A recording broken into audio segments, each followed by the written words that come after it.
Real champions always amaze us. Michael Jordan, Muhammad Ali, Martina Navratilova, Jack Nicklaus. They remind us of our own potential, the champion each of us could be. Ever wonder how they do it? What's the secret? Is it talent, a special grip, or just hard work? Why do a special few reach so high? What's holding the rest of us back?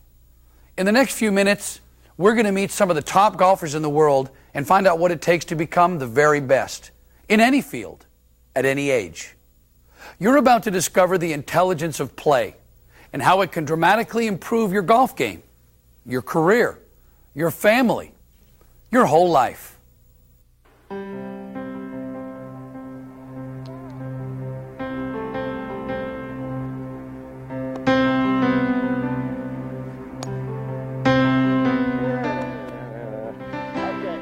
That's the real secret, is love of the game and wanting to be the best you can be. If you love it, you'll always beat the person that wants it for power and glory and money. I learned to find a peace on the golf course at a young age, and I think that's what has helped me to do as well as I have, because I don't let things bother me out there. When I would come down in the morning, that little guy, when he was just almost 3.5, had his golf clubs laying right next to mine. Well, I think you gotta let the kids play. You know, I don't think you need to teach them the interlock grip when they're 5 years old, and I don't think you need to teach them the flop shot. You know, I have a 6-year-old, and I just tee him up in the fairway and let her hit at him. We can learn anything. That's the miracle of being human. It may take some of us longer than others, but crammed into this brain of ours is a vast, unlimited capacity to learn. And most of us barely scratch the surface. Research tells us that we're only using a fraction of our potential. Some say as little as 5%. And with that, we've gone to the moon. Imagine, if each of us could access 25%, 50%, or even 100% of our potential right now. Imagine what that could mean.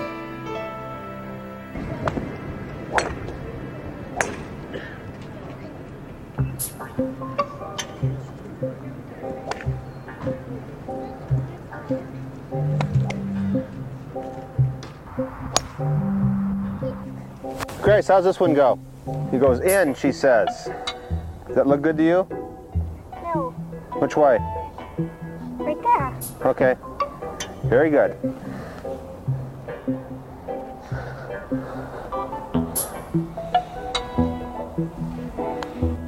Oh, Grace, you told me wrong.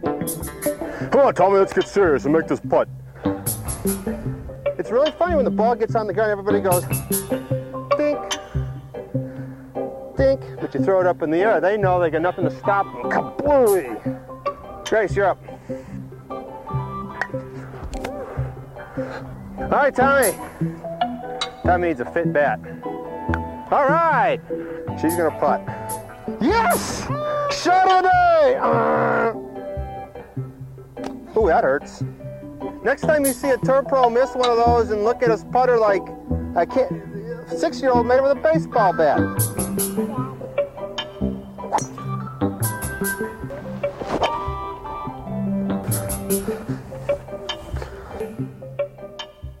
And the strongest energy in the world is love.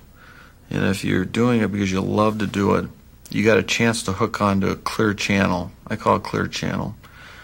If you hook onto that clear channel energy, you become energized, your brain is alert, your body feels strong, your intuitions are there, you have clear thinking, you can be the most that you can be. I don't know Michael Jordan well, but I've heard him a few times speak very strongly about I do this for the fun. I do this for the enjoyment. And people can say, you know, poo-poo it and say he's doing it for the money or he's doing it for the fame. And I look at him and I say he takes advantage of those things. He doesn't turn down the money, but it looks to me like he's having fun. It's like the Kenyan runners, their basic principle in life and running is run every day, so you want to run the next day.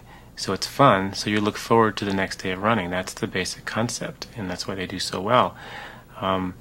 The Tarahumara Indians who run 75 to 150 miles a day.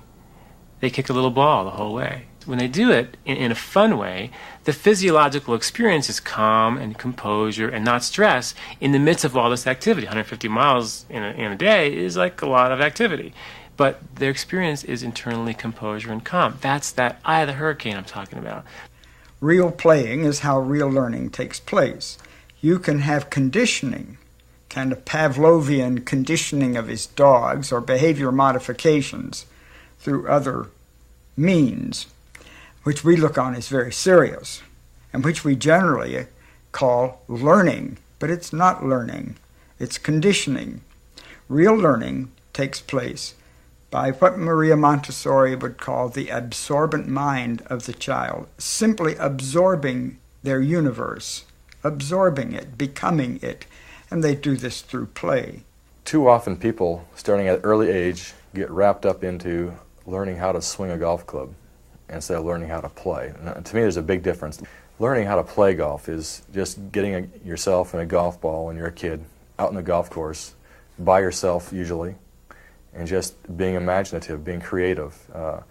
Instead of playing the course as it is, play from the second tee to the fifth green, and then from the sixth tee to the 17th green, or just all kinds of things like that. Seve Ballesteros he grew up playing with a 5-iron, and that's learning how to play golf. The human brain is the most complex, the most highly organized, the most beautifully organized entity in the known universe. Now, there may be some aliens out there with brains this big, but the human brain is absolutely incredible. You talk about computers, how smart they are. Well, a computer is very fast and very clean in its operations and very stupid.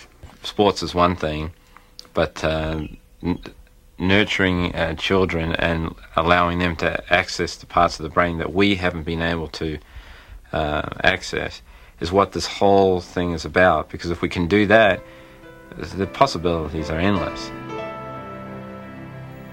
When people are watching, if it's a tight game and this shot really matters, most of us get nervous. Fear creeps in. We don't want to look stupid. What will others think of me if I miss it? That's the big question, isn't it? We're afraid of what others may think of us. At that instant, our attention splits between meeting the challenge and looking good. Self-defense always comes first. The greater the fear, you put more energy into self-defense. And that split is what separates the truly great performers from the rest of us. When the pressure is on, the great athletes, the great dancers, the great anything, forget about themselves and meet the challenge completely, with 100% of their energy and attention. And they get the job done with grace and great joy. We call it the zone, that magical state when doing our very best flows like a summer breeze. In the zone, what will they think of me just doesn't exist.